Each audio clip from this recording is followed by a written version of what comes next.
गति 100 शब्द प्रति minute. Hindi dictation. Be ready. 3, 2, 1 start. इन दिनों आमतौर पर हर मुद्दे को लेकर सवाल उठ रहे हैं। उठते सवालों का बवाल थमने का नाम नहीं ले रहा। ऐसा किया तो क्यों किया, ऐसा नहीं किया तो क्यों नहीं किया, सवालों में उलझते आप और हम अभिव्यक्ति की स्वतंत्रता का भरपूर उपयोग होते हुए देख रहे हैं। लोकतंत्र के चलते सवाल उठाने वालों को सवाल उठाने का पूरा पूरा अधिकार है। इस अधिकार के चलते मन के गुबार वायुमंडल में प्रविष्ट होकर विलीन हो जाते हैं। यही गुबार जब आम आदमी के मनोमस्तिष्क में बैठ जाता है, एक प्रकार से असंतोष की ज्वाला भड़का देता है। यह सिलसिला लगातार चलता है। ये अपना काम करते हैं और वे अपना काम करते हैं। बेरोजगारी के चलते हर किसी के पास समय ही समय है। राजनीति में वर्चस्व की दौड़ में सहभागी शख्सियत आपदा में भी अवसर के चलते राजनीति को ही रोजगार का अवसर माने, और नहीं तो करे भी तो करें क्या। पैरा काम इनका भी नहीं रुकता, उनका भी नहीं रुकता। सवाल पर सवाल खड़े होते चले जाते हैं, लेकिन किसी सवाल का कभी समाधान नहीं मिलता। राजनीति में हर कोई दूसरों की लकीर छोटी करने की जुगत भिड़ा रहा है। अपनी लकीर को कोई बड़ा नहीं चाहता। इस प्रक्रिया में जो आरोप प्रत्यारोप लगते और लगाए जाते हैं, इसे सक्रिय राजनीति के रूप में लिया जाता है। मीडिया तंत्र की प्राणवायु एक प्रकार से राजनीति ही होती है।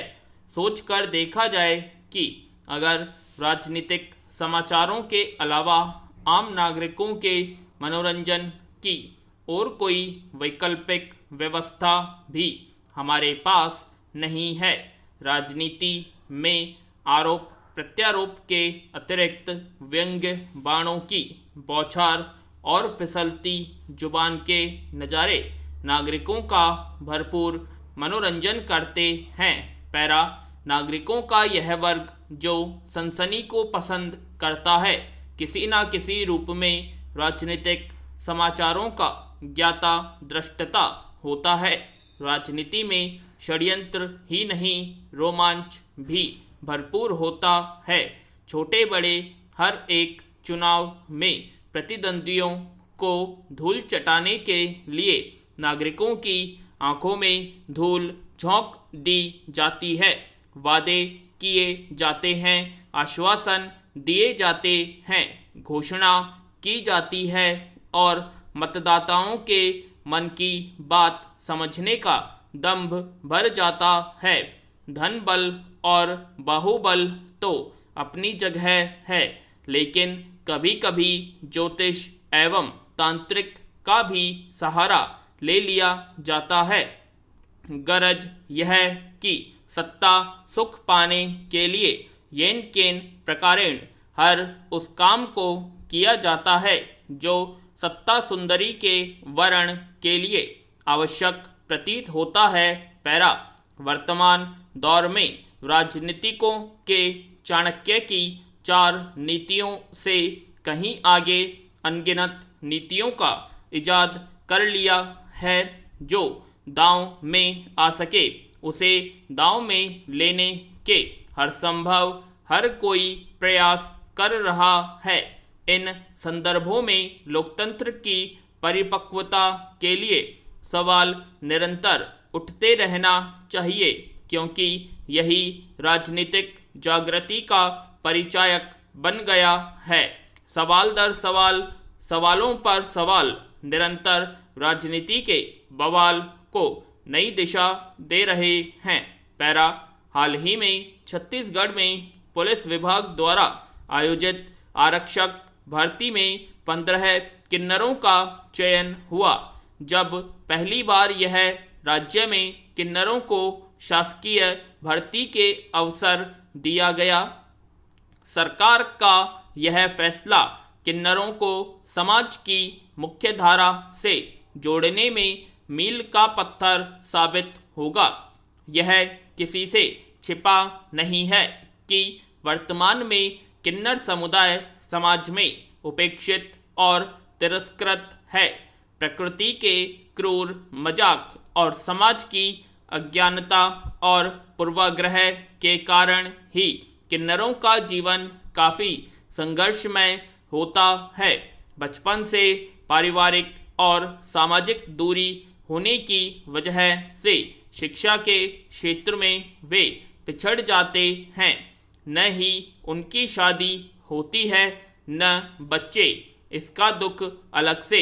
पैरा समाज में इनकी छवि और दायरे ऐसे बना दिए जाते हैं कि आमतौर पर ये विभिन्न सामाजिक उत्सवों में लोगों को लुभाने के लिए नाचते गाते हैं और पैसा मांगकर अपना जीवन यापन करते हैं।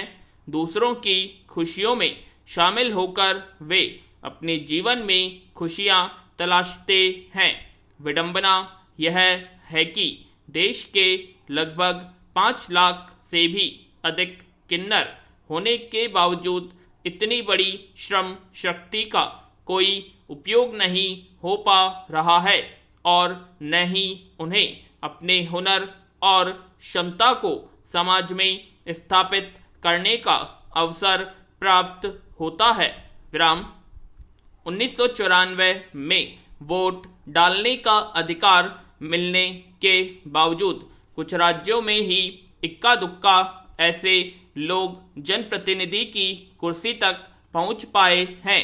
इसमें रायगढ़ की महापौर मधु किन्नर और सुहागपुर क्षेत्र विधायक शबनम मौसी प्रमुख है। शासकीय महकमे में इनकी उपस्थिति नगण्य है, जबकि इनके भीतर किसी भी काम या पद के अनुकूल बेहतर काम करने की अकृत क्षमता मौजूद है। हर बार मौका मिलने पर इन्होंने साबित किया है। पैरा आज ज़रूरत है इनके गुजर बसर और शिक्षा स्वास्थ्य के लिए सरकार द्वारा कुछ विशेष योजनाएं चलाई जाएं। इन्हें शिक्षित कर निजी और शासकीय क्षेत्रों में कार्य करने का अवसर प्रदान किया जाए। इनके हुनर को पहचान कर ऋण उपलब्ध कर व्यवसाय करने का अवसर प्रदान किया जाना चाहिए।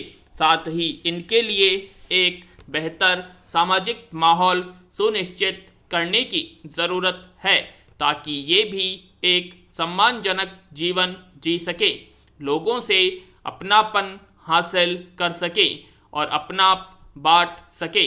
हाल ही में एक खबर पढ़ा कि महाराष्ट्र के एक अस्पताल में एक एम्बुलेंस में 22 शवों ले जाया गया। पूछने पर प्रशासन ने बताया कि अस्पताल में केवल 2 ही एम्बुलेंस है और इन्हीं एम्बुलेंसों से मरीज को लाना भी है और ले जाना भी है। यह कैसी स्थिति आ गई है भारत की? दरअसल हमने सरकार से कभी यह पूछना आवश्यक नहीं समझा कि हर गांव शहर में सरकारी अस्पताल क्यों नहीं है। कितने मरीजों पर एक डॉक्टर, नर्स और एम्बुलेंस है।